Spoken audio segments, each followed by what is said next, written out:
దేశవ్యాప్తంగా బంద్ ఎందుకు పాటించాల్సి వస్తుందంటే ప్రతి సామాన్య ప్రజలకు కూడా తెలియాలి.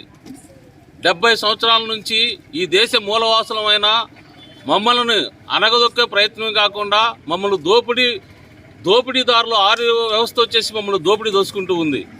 ఈరోజు మందాకృష్ణ గారి మదిలో పుట్టిన ఆలోచన కాదు, చంద్రబాబు నాయుడు గారు మదిలో పుట్టిన ఆలోచనే ఈ ఎస్సీ వర్గీకరణ.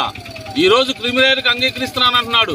అసలు మరి కులాల మధ్య ఎలా మాది కానీ ఎందుకు విభజన చేసావు? 30 సంవత్సరాల నుంచి నువ్వు ఎందుకు ఉద్యమాలు చేసావు? ఉద్యమం ఫలితం ఏంటి? ఇవాళ ఈ ఆంధ్రప్రదేశ్ తెలుగు రాష్ట్రాల్లో క్రిస్టియన్ మాదిగా అని బీసీసీ కింద మమ్మల్ని రిజర్వేషన్లకు దూరం చేసావు.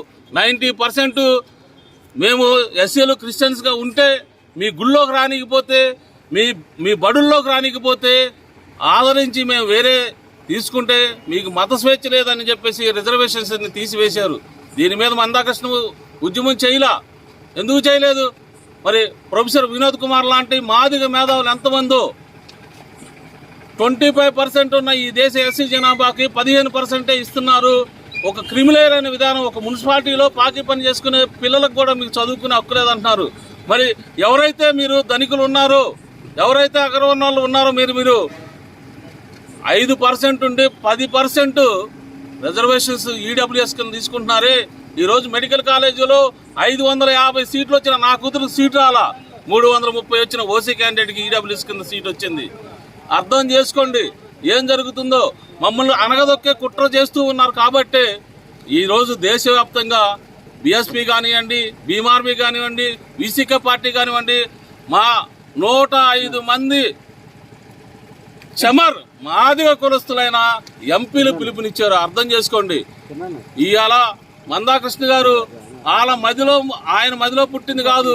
చంద్రబాబు నాయుడు గారు ఒక వర్గాన్ని ఓటు బ్యాంక్గా మార్చుకోవటం కోసం మమ్మల్ని విడదీసి పాలించి మాలలు ఎక్కువ ఉన్న చోట మాదిగలు ఎక్కువ ఉన్న చోట మాలలు కొట్టుకునే విధంగా ఒక విషబీజాలను నాటి రక్తాన్ని తాగుతున్నావే.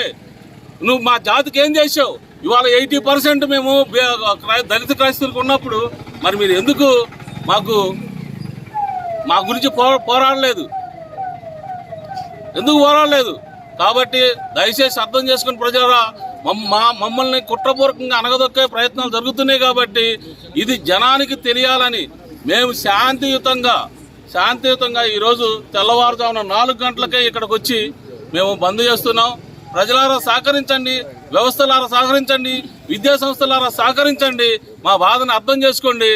ఇదిగో మీకు ఒకే ఒక ఉదాహరణ, నేనే ఎగ్జాంపుల్. MA, MLIC, PhD 5 పీజీలు చేశా.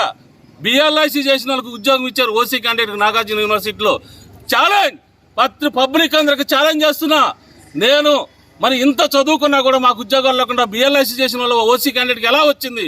వ్యవస్థలను ఎలా మేనేజ్ చేస్తున్నారో మీరు అర్థం చేసుకోండి. మా బాధను మీరు అర్థం చేసుకోవాలని మనస్ఫూర్తిగా మీ అందరికి కూడా పేరున ఈ కుట్రలకు ఛేదించాలని, మా బాధలను అర్థం చేసుకోవాలని చేతులకు జోడించి ఈ బంధు సహకరించాలని కోరుకుంటూ ఉన్నాం.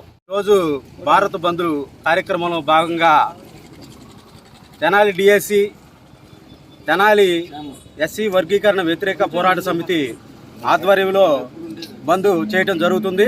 మేము ఉదయాన్నే 4 గంటలకి ఇక్కడికి వచ్చి ఈ బస్టాండ్ దగ్గర ఉన్నటువంటి బస్సులు కూడా ఎక్కడ కూడా బయటికి పోనీయకుండా ఇక్కడ మేము కూర్చోవడం జరిగింది. అదేవిధంగా ఈరోజు అంతా కూడా షాపులు కానీ, అన్ని హోటల్స్ కానీ, స్కూల్స్ కానీ దయించి పెద్దలందరూ కూడా మాకు సహకరించి ఈ యొక్క బంద్ను విజయవంతం చేయాలని మేము కోరుచూ ఉన్నాం. ఈ కార్యక్రమంలో అన్ని ప్రజా సంఘాలు, మాల మహానాడు, అందరూ జేఏసీ అంతా కలిసి మాలల ఐక్యత చాటుకోవడానికి ఈ బంద్ని విజయవంతం చేయడానికి మేము అందరం కూడా కష్టపడి పనిచేస్తా ఉన్నాం. దయించి అందరూ సహకరించాలని కోరుచూ ఉన్నాం. జై భీమ్.